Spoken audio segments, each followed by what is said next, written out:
Good evening all. So we know that we buy a call option if we have a view that the price of the underlying is going to move up, and we buy a put option if we have a view that the price of the underlying is going to fall down. Similarly, we sell a call option if my view is that the price is not going to go above a particular level, and I sell a put option if my view is that the price is not going to fall below a particular level.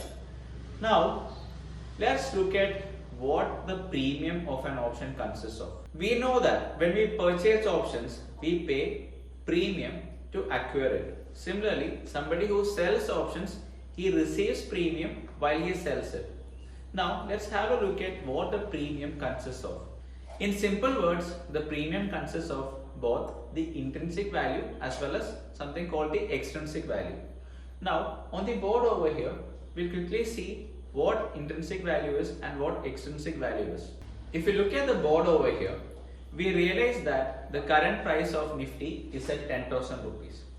Now, all the prices, all the strike prices that is lower than Nifty are in the money in the case of the 10,000 strike call option, while all the strikes that is above 10,000 in the case of Nifty over here are in the money for the put option. When it comes to the call option, all the numbers that is above 10,000 are out of the money, and when it comes to the put option too, all the numbers below 10,000 are out of the money. So in simple words, in case of a call option, all the numbers, all the strikes that is below it, for example over here, in the case of this example is 10,000, all the strikes that is below 10,000 are in the money in the case of a call option, and all the strikes that is above 10,000 are out of the money in the case of a call option. Now, when it comes to a put option, 10,000 is the current price. So, all the strikes that is above 10,000 are in the money, and all the strikes that is below 10,000 are out of the money. Now, let's quickly see what the intrinsic values are and how it varies as we go deep in the money and out of the money. Let's quickly have an example over here. Over here, 8,000. Let's look at the strike price 8,000. In the case of 8,000, we see that the black shaded region is there as well as the red shaded region. The black shaded region is what that kind of shows as the intrinsic value of this particular option, and the red shaded region basically tells me the extrinsic value. So for the premium that you pay for a strike that is in the money, we realize that is consisting more of intrinsic value and very less of extrinsic value. Now let's look at the strike of 9,000. When I check out 9,000, I realize that it has intrinsic value as well as extrinsic value. However, in this case, I realize the extrinsic value has increased a bit more, or like the proportion of extrinsic value is actually a bit more as compared to the intrinsic value in the earlier case. Now, looking at this example itself, what we realize is that a call or a call option in the money has both intrinsic value as well as extrinsic value. Now, also let's have a look at the put option. When I check at the 12,000 strike, when I basically check out the 12,000 strike over here, that is actually deep in the money. In the case of a put option, what I realize is it has intrinsic value as well as it has extrinsic value. So extrinsic value is what you actually see in the red shaded region, and intrinsic value is what you see in the black shaded region.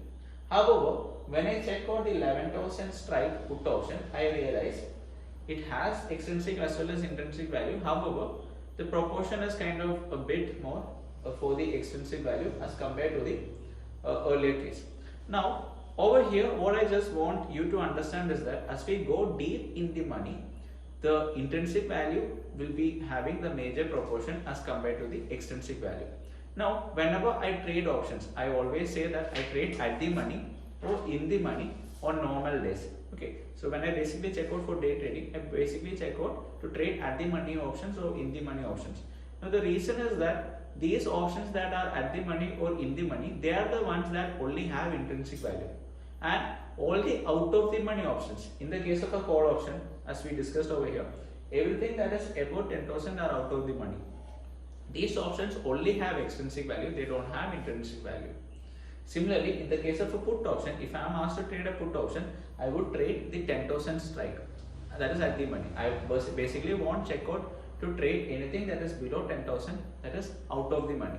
Now, the expiry day strategy that we personally use when there is a high volatility. So those kind of times, or when you are actually checking out for some sudden breakouts, something like a hero zero strategy, or something when you're basically implementing some other option strategy, we select out of the money strikes definitely. So what I'm meaning over here is when I'm trading the index, with the options, I basically check out for at the money or in the money when I trade as an option buyer.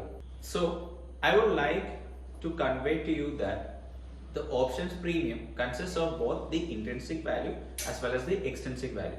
Now, please understand, all the out of the money options, they consist only of extrinsic value and no intrinsic value. Now, when we check out for in the money options, that doesn't mean it has only intrinsic value. It has both intrinsic value as well as extrinsic value. Then something else that you should really understand is that if you are actually checking out to buy options, if you are looking out to sell options as well, you please take into consideration what are the time decay that is going to happen, what is the potential for the gains that you can kind of make, etc., before you enter into options trading. So please don't get into options trading without having the complete knowledge how options work.